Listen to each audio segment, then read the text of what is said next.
including that debate that's been going on in Parliament of the President's or the Presidency's budget. It was delivered by President Cyril Ramaphosa around 4 o'clock this afternoon. I believe this is a live shot from the chambers. Minister Maite Mashabane on the podium now. Let's get a sense of what else has been going on. Bring in our reporter, Ati Tongana, who's just outside the chambers. Ati, a raucous start to the proceedings today. Has it been peaceful for the rest of the evening?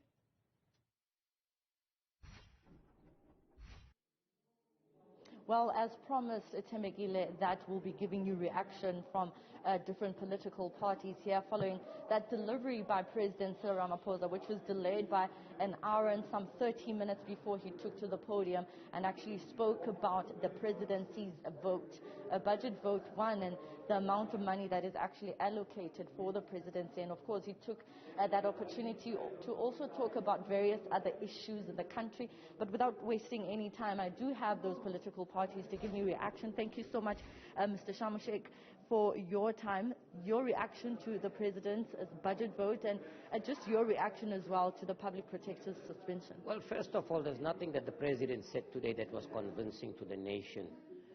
We have serious challenges in the country. I think I've just raised these things with him. 1 in 2 children or learners that go to school never finish school. 60% drop out in the first year. Millions have no water today. Millions have no sanitation today. They still have pit toilets. So there's a whole lot that's going on. Corruption and looting is the order of the day, particularly from local government level as well, which we've raised time and time again.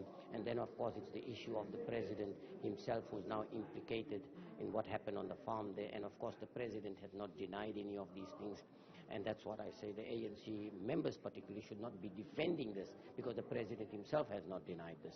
And secondly, of course, on the issue of the Public Protector, yes, it's very unfortunate, the judgment is expected tomorrow and then she's suspended today.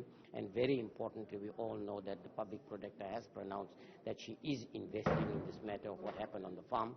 And here she is suspended. So, it raises eyebrows and raises questions as to why. What was the hurry in suspending at this stage? Whether it's now going to, was it as a result of influence by politicians or political parties so that, to protect certain individuals. And I think that's the concern we have.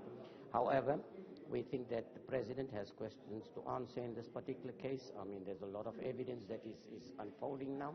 I know people are questioning the credibility of Arthur Fraser. I don't think it's the credibility that is at stake here. It's the evidence that he has, and the evidence that is unfolding at the moment, I think, and what we've all heard and seen so far, I think is overwhelming, and we need to get answers from the President as the leader of this country, because I think it puts in question the integrity of the country as a whole.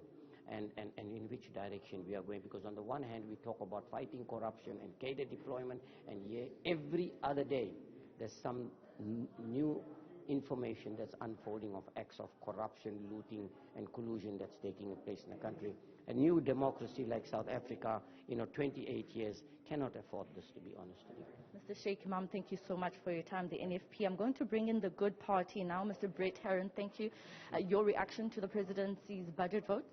Well, I think the President really tried to keep the focus on his budget vote and on the programs and plans that the Presidency is leading in South Africa. But unfortunately, the events of the last week diverted the attention of the debate into the ancillary matters around the allegations that were made by Arthur Fraser. So it's unfortunate that we didn't get to debate, I think, the things that really matter to South Africans: the rising cost of living, the fuel price, the fact that people are hungry and starving, the disasters in KwaZulu-Natal that need our attention, Eskom. So there are a lot of crises that we would have liked to have been engaged in a debate with the President, and to call for him to lead us out, this government away from those crises. But the debate really spent most of the evening was debating the allegations against the President, which are only allegations and still need to be tested and investigated. All right, thank you so much for your time. Brett Heron from the Good Party. Because of time, we have to leave it there for now, but we'll continue giving you reaction from different political parties following President Ramaphosa's Presidency Budget Vote 1. Team Tongana, thank you very much for that. We'll come back to you again in the next hour.